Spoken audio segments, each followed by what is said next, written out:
Merci à vous deux, Madame Brusque et Madame Lavry, d'avoir partagé avec nous votre perspective, votre intéressante perspective. Un petit mot avant de passer à la prochaine étape. Le mot-clic pour intervenir sur les médias sociaux au sujet de l'événement est le Net Zéro 2023.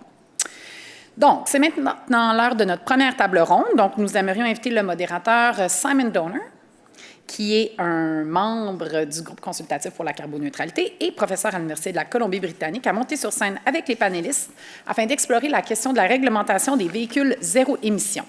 Pour notre public virtuel, mais aussi pour les personnes, vous qui êtes en personne avec nous, n'oubliez pas qu'il y aura un sondage au début de cette conférence ainsi qu'une courte session de questions-réponses à la fin. Donc, vous pouvez encore une fois scanner les codes QR pour poser votre question. Simon?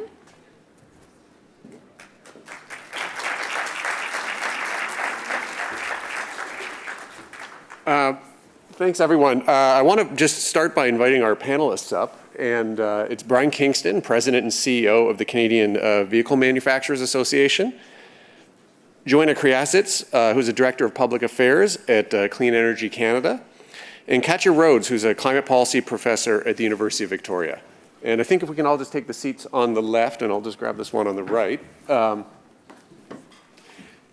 And just as we get started, we're holding this panel because Canada has set a target of achieving 100% sales of zero-emission vehicles by the year 2035, with the interim target by 2030, not that long from now, of 60% of sales being zero-emissions vehicles. And again, that is of light-duty vehicles or passenger vehicles. And the good news is that according to projections from the Canadian Climate Institute, that it is quite possible, if all of our current and announced policies are implemented as planned, that Canada could achieve the emissions reductions targets for 2030. So this is a very possible target, but it requires everything being implemented as planned and being successful as well. And the other point we want to make is that there is some serious momentum that in Canada, and we can look at the other graph now, that in Canada as well, the electric vehicle sales are exceeding expectations, particularly in British Columbia, my home province. I live in Vancouver, and in Quebec. So they are sort of smashing expected records. So as we go through the panel today, we're gonna have some opening remarks in a minute. We are open to taking audience questions throughout the panel. And so as questions come up, please, as you listen to our thing, please post questions on the Slido and please upvote questions. We're not going to have a lot of time at the end for questions, but we will be able to ask a couple. So if you like a question you see posted, please upvote it. And the other thing I want to point out is that right now there is a question for everybody on the Slido. That's for all of you to answer, and it is, we want to get a sense of where are you with electric vehicles? So how plugged into electric vehicles are you? Do you own an electric vehicle? Are you planning to buy one? Or do you not drive a vehicle at all? And so that question is there on the Slido right now, and please make sure to answer it. And with that, I'm going to go to our panel, and I'm going to first start with opening remarks from each of our panelists, beginning with Brian. Great. Well, thank you so much. Really appreciate the invite to be here today and to be included in the discussion. So I'm going to start with some bad news, but I'll end on a positive note. So when it comes to the current federal government plan to increase zero-emission vehicle adoption by using a ZEV sales mandate, the mandate itself doesn't guarantee more adoption, nor does it guarantee that we hit our targets by 2035. And the reason is we don't have the consumer demand measures in place, so strong incentives and enough charging infrastructure. All you have to do is look at jurisdictions around the world that have succeeded in this, that have reached very high adoption levels. They've done so without a mandate. They've done that by encouraging more purchases by offering a suite of incentives. So the mandate as designed has some serious problems, and I'm worried that it's not setting us up for success. The first issue that we see is it's not a durable policy. According to Environment Canada, The ZEV sales mandate will reduce consumer choice, increase prices, and have negative and disproportionate effects on low-income Canadians, rural Canadians, and northern Canadians. So that's a challenge. That's a real challenge, and we have to address that if we want to get widespread adoption. Secondly, it is not adequately costed. Environment Canada estimates that a ZEV mandate is going to cost about $25 billion. We need full and transparent costing of these regulations. NRCan estimates $20 billion for public charging infrastructure alone, and then to actually decarbonize the grid in Ontario, we're looking at $400 billion. So we have to cost out this whole transition to allow governments to plan for what will be a wave of EVs coming into the market. So that has to be addressed. And then lastly, and this is, I'm sure everyone's read the AG report, there is no connection between the ZEV sales targets that have been established and the infrastructure that is necessary. We know we need more infrastructure. We have to get to 450,000 public chargers in the next 12 years. We've got 25,000 as of this morning, and no clear path to get to that massive build out, plus another 2.2 million MERB chargers. So that's a big challenge. We have to connect the sales targets with the supports required. So that's the bad news. It is we can overcome that. And the good news is that the transition's happening. The train has left the station. If you look at what automakers have committed to this, over $1 trillion. Ford, GM, and Stellantis alone have committed $100 billion to the technology. There are 77 models in market now. We anticipate over 130 models shortly. So the EVs are here. They're coming. You're going to see them in every single segment, and it's going to give consumers a huge amount of options and choice, which is going to help in this journey to 100%. Thanks, Brian. And as we said, this isn't necessarily going to be easy. So, gotcha. Hello, everyone. It's an honor to be here.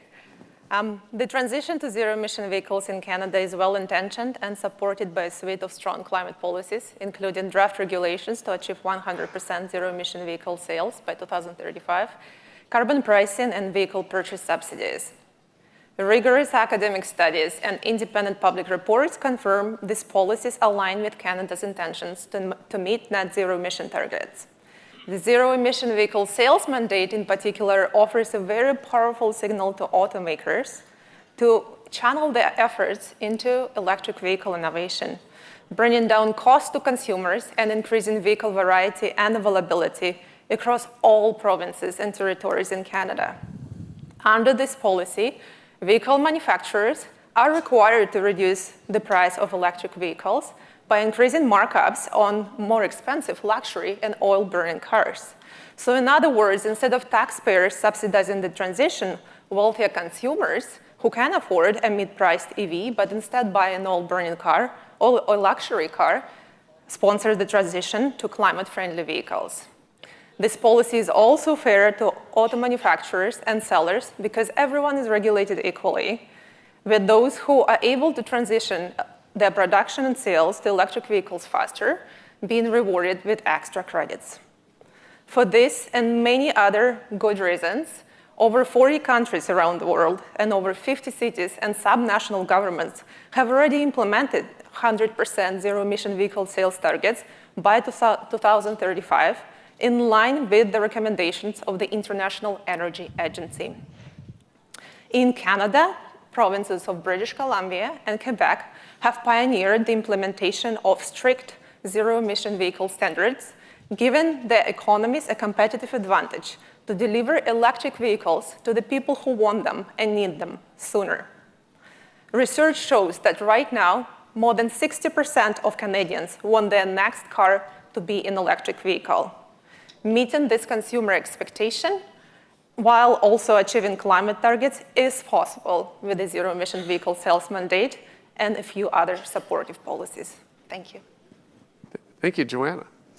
All right, so I agree that we're definitely going in the right direction when it comes to electric vehicles, both globally and in Canada. Here at home, EVs are already making up 10% of new car sales. That means that we've already met the very first target this federal government ever set, which was 10% EV sales by 2025, 2 years early. But I agree that meeting our transportation-related emission reduction goals is not a sure thing. And in particular, I'm sort of watching 4 risks that could throw us off track. The first one is uneven EV supply and adoption across Canada.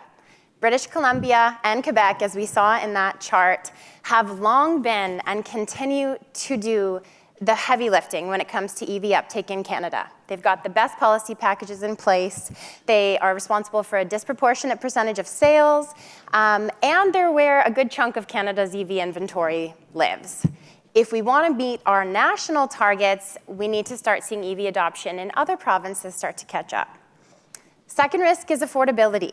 Now, we know at Clean Energy Canada that EVs deliver significant cost savings for consumers. We recently put out a report comparing EV models with gas equivalents and found that EVs can save Canadians $30,000 to $40,000 over the course of 10 years. And where the EV option was more expensive than the gas option, the EV would pay back or would break even in less than a year in almost all comparisons we made.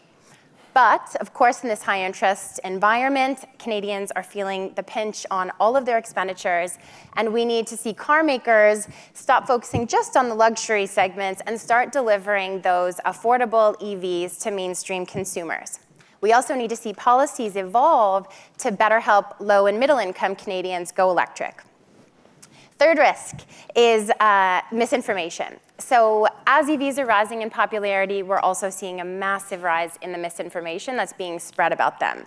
You can see in this panel already that there are some very different perspectives and data points out there.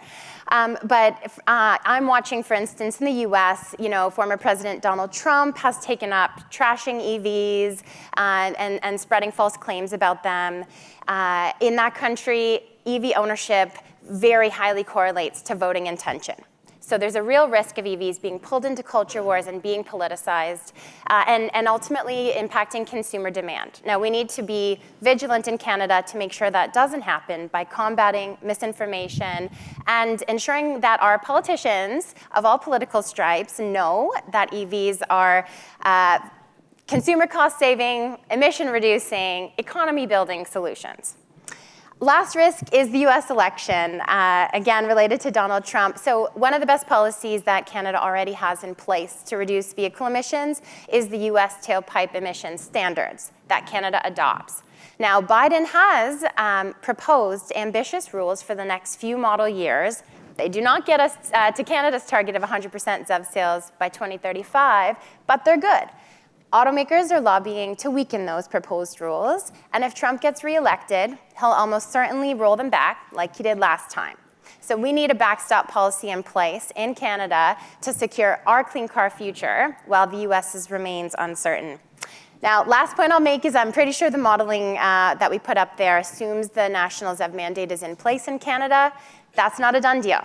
We're waiting for that to be finalized, and we've got to get that done. Especially as some of the opening speakers alluded to, especially as carbon pricing is increasingly coming under fire in the country, we're going to be looking to other regulations like an ambitious ZEV mandate to get us those emission reductions that we need. Thank you so much. And we already can hear on the panel that there's a lot of enthusiasm around electric vehicles.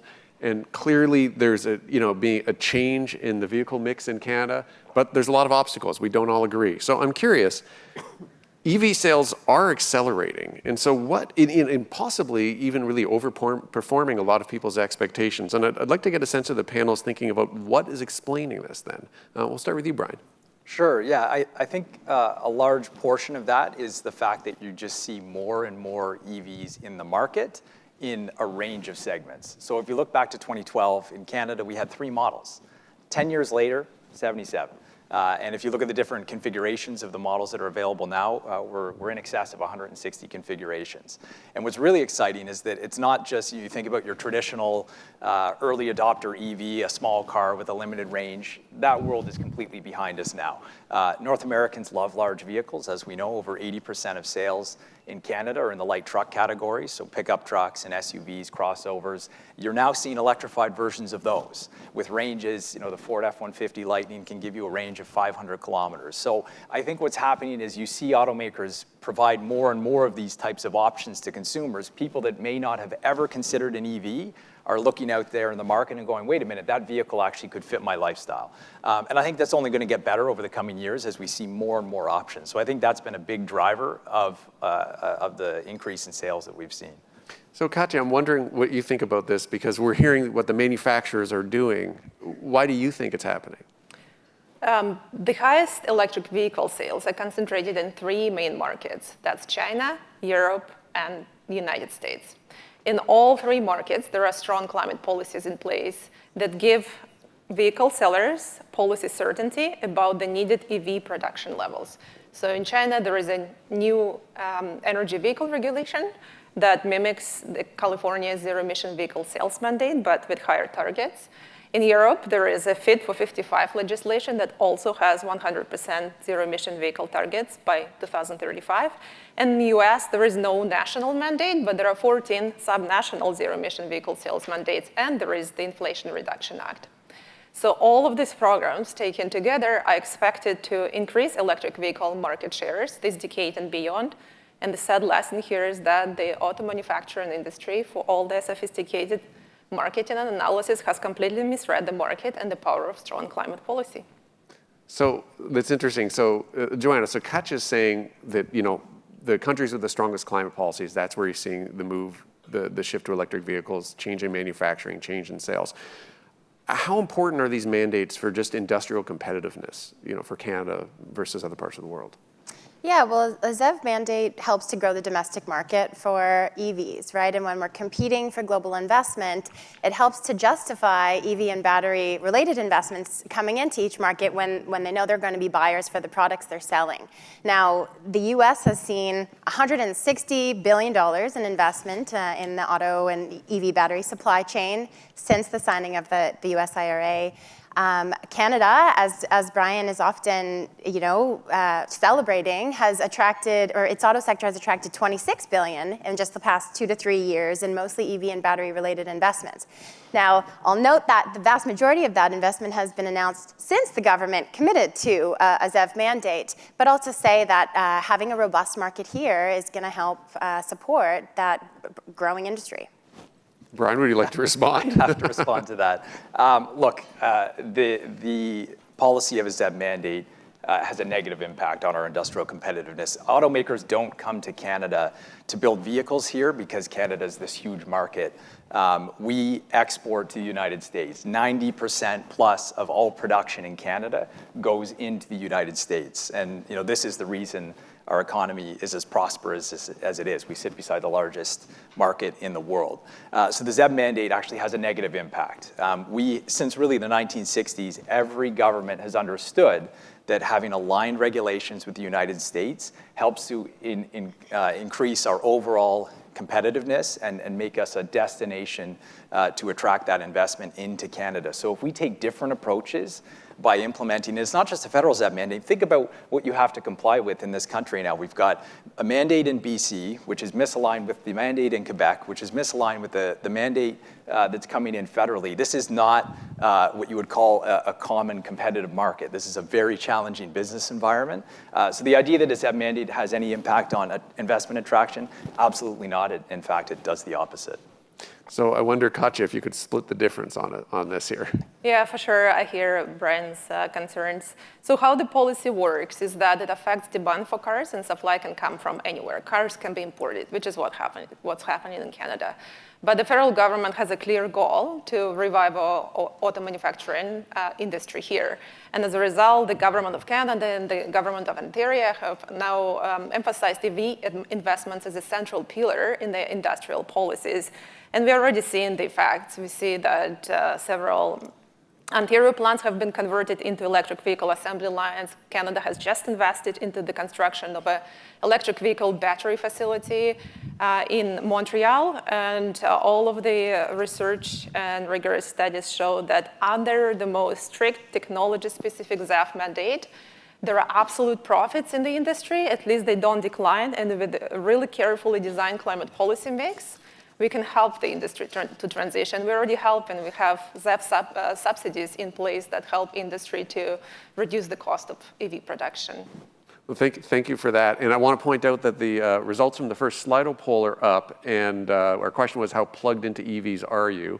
And 18% of folks that have answered own an electric vehicle, which is higher than the Canadian average, certainly, so we're a more converted audience here. But most notably, 52% are saying that my next vehicle will be an electric vehicle. And I think with that, I'm kind of curious then. I mean, so now we're seeing that more than half of the people here today, right, in this room and watching online are saying that I want my next car to be an electric vehicle. And what's interesting, and Brian brought this up, is a lot of the new vehicle models coming out in North America, they're trending a bit towards SUVs, trucks, luxury vehicles. And I'm wondering what the implications are, for affordability and for sort of meeting these long-term ZEV targets. Brian, I'll go to you first. Sure. So the positive news on that is the larger vehicles that are coming to the market, I think, is going to win more people into the technology. The skeptical driver who doesn't think an EV will fit their lifestyle, they're going to see these vehicles that can meet all of their needs. So that's the good news. The challenge is the cost.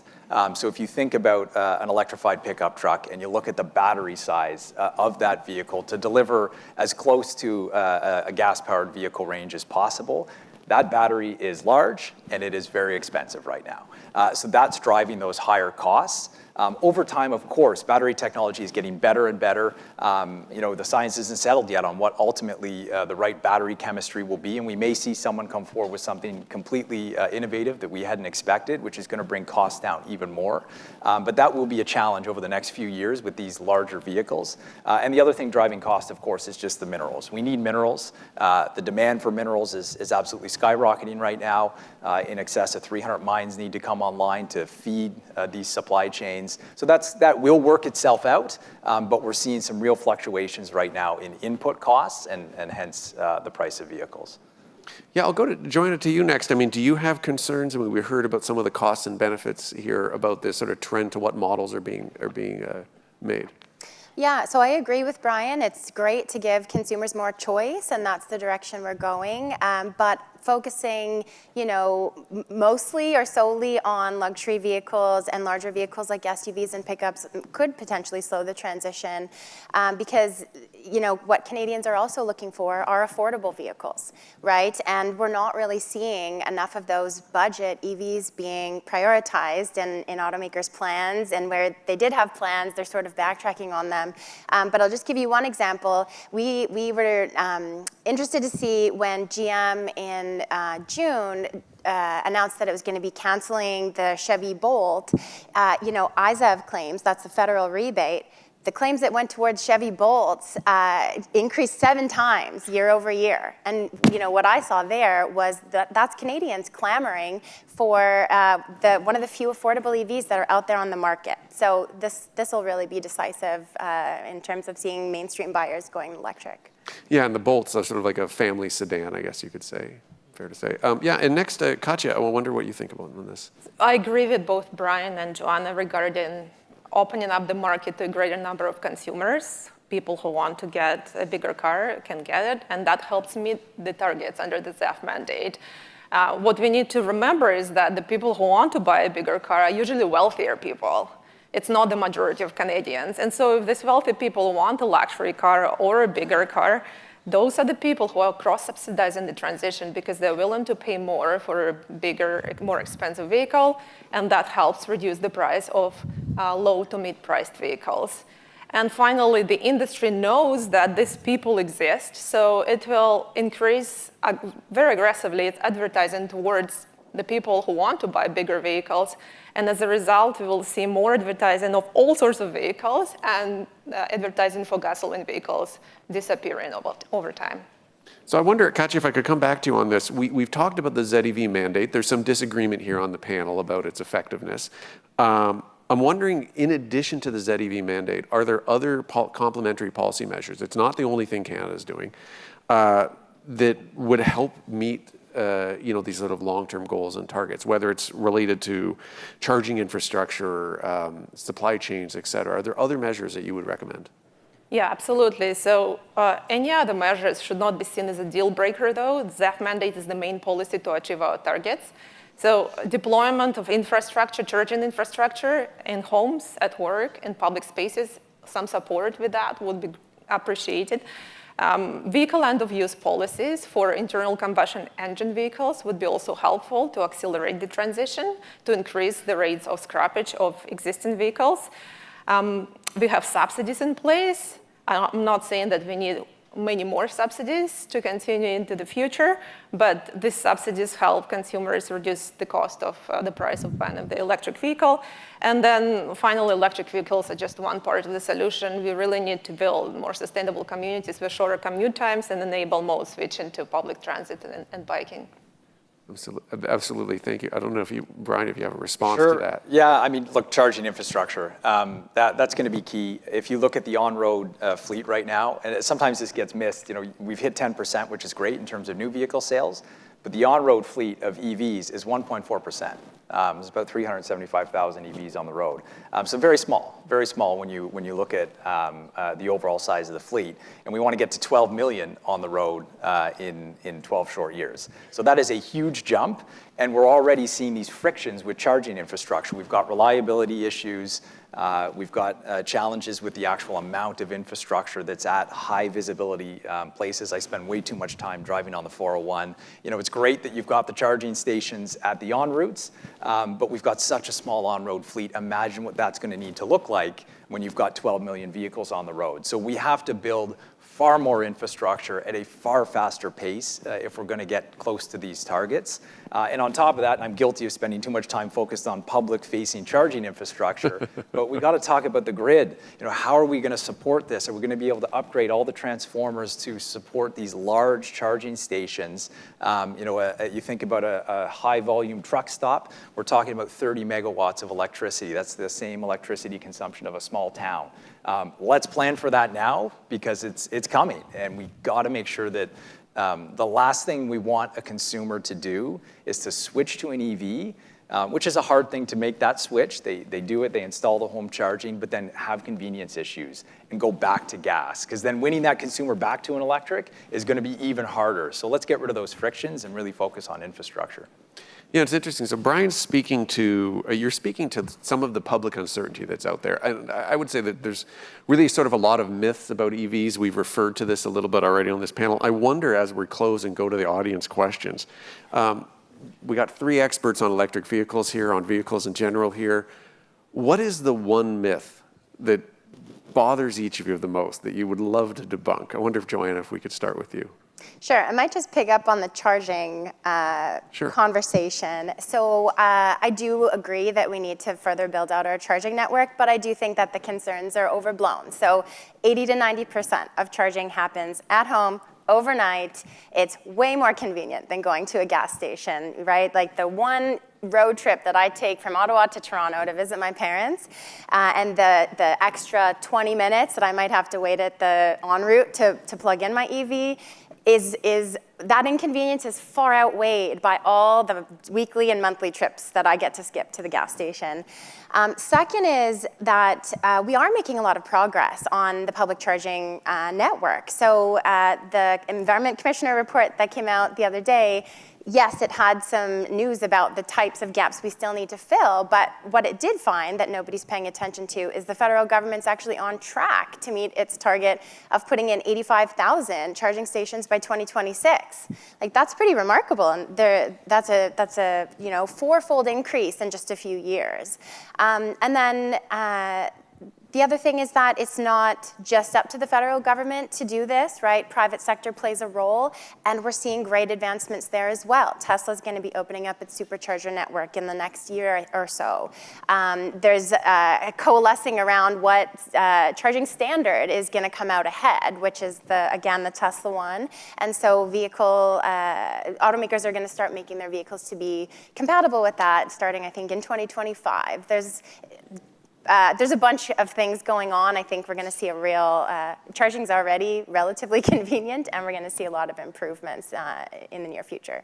So your myth, in a way, is that it is actually quite possible to charge a vehicle. You might need to install a charger at home, but the range anxiety that comes with them is you think maybe somewhat overblown. Brian, I wonder if there's something else. Is there a myth other than what we've just discussed, which I know you disagree a little bit with? Sure, yeah, I can get into that, but Yeah, I think the one thing that we hear a lot, which is a bit frustrating that it's still out there, is that EVs, their life cycle emissions are equivalent or greater than a gas-powered vehicle. You hear that a lot still, which I find amazing that that's still out there. But you can look at numerous studies, but it is clear that life cycle emissions of an electric vehicle, including the manufacturing costs, are at most or half as much of a gas-powered vehicle. And that's only going to get better as we transition more and more to clean electricity. We're already in a good place here in Canada with over 80% of our electricity being clean. But as you look at other states, for example, in the US, as their grids become cleaner, I think that number and that gap is going to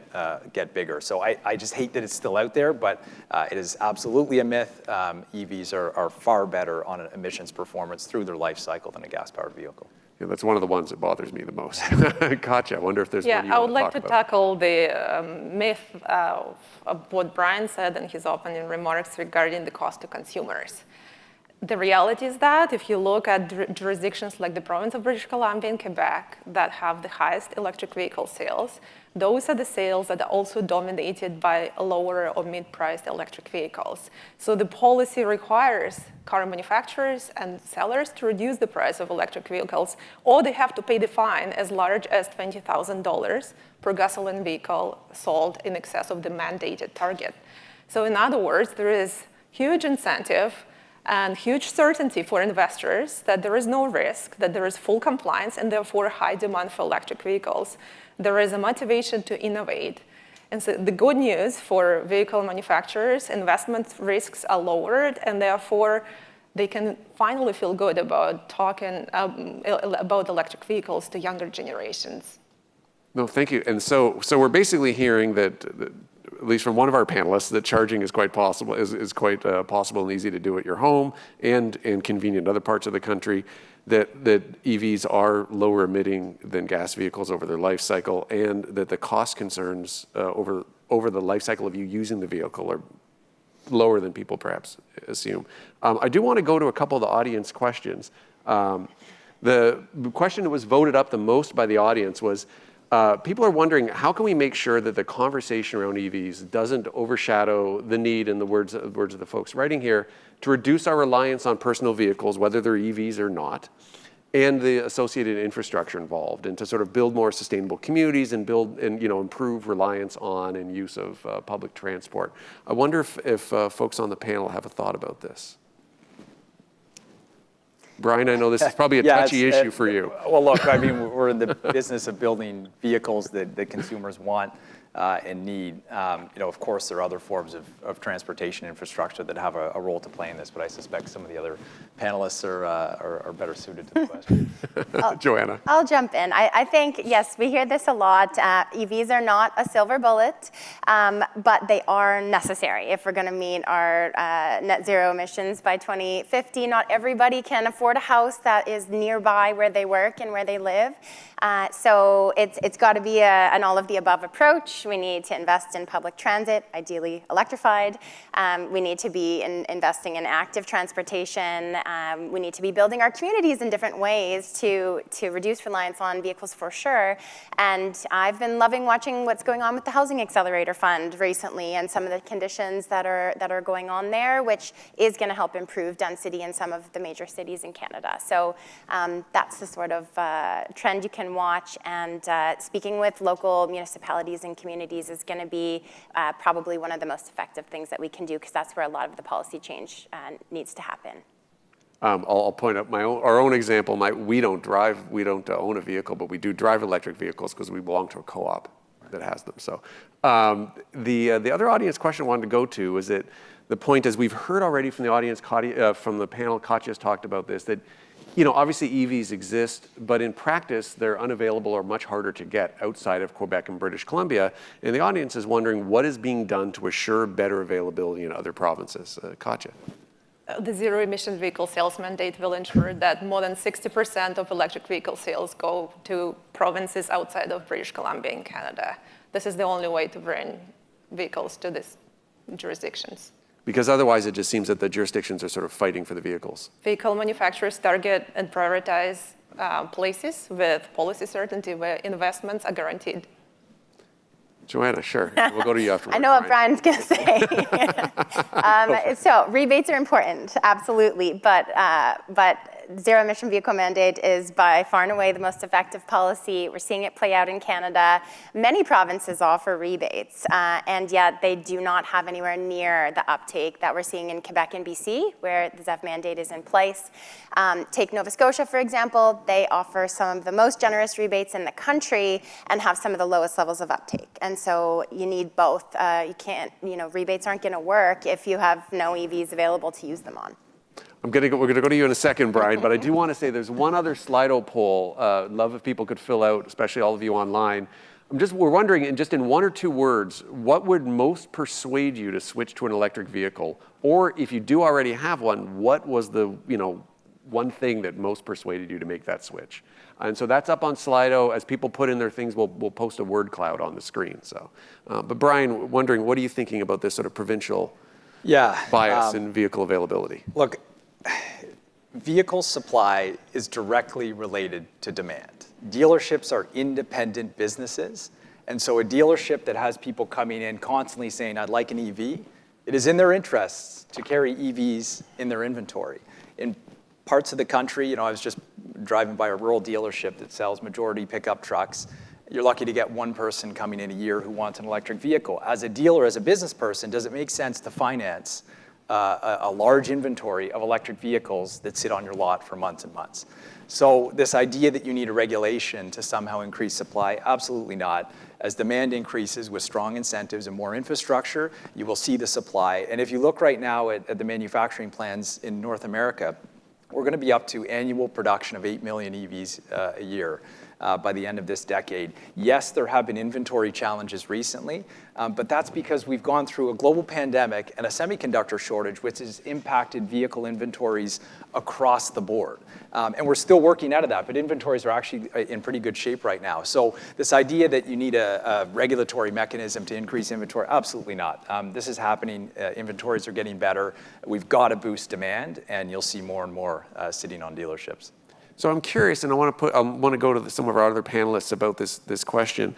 The ZEV mandates or zero emissions vehicles mandates, they do exist in other jurisdictions, as we've talked about, right? And so is there a challenge that, because Brian, I hear you challenging the mandate, and I understand it from your perspective, but is there a challenge that the ZEV mandates existing in other countries, although it's different in the United States, if Canada doesn't have one, is there a challenge that we're not going to get access to the vehicles, to manufacturing, given that there's a sort of global marketplace? I wonder, Katya or Joanna, if you have a thought about that. Yeah, absolutely. Well, we'll see long wait times as we're currently experiencing in most provinces and territories in Canada, because car manufacturers will always target jurisdictions that have policy certainty in place when they know there is high demand because of high expectations for electric vehicle sales. Yeah, and I'll just chime in to say, I think we should mention the U.S., California and 16 other states have adopted a ZEV mandate. That's representing nearly 40% of the market. So we are in competition with them for EV inventory. There is limited supply, as much as automakers are investing hundreds of billions of dollars, but production hasn't ramped up quickly enough. And so if we want Canada and the Canadian market to be prioritized, if we want to see EVs going to provinces outside of Quebec and BC, then the national zero emission vehicle mandate is going to do it. And it's going to help to drive down prices, as Katya has said. It seems like our panelists may have to agree to disagree on some parts of this. I'll point out as we close, the Slido poll results are up on the screen of the word cloud. And what are the words we're seeing? Cost, affordability, and price are at the center. Availability, as we've talked about, is there. Range came up. We didn't really talk about that very much on our panel. But yeah, I think this is what we're seeing from the audience is really resonating with a lot of the words we heard from the panel today. So I want to thank our panelists so much for their contributions today and being willing to come up on stage and disagree sometimes. So thanks, everybody.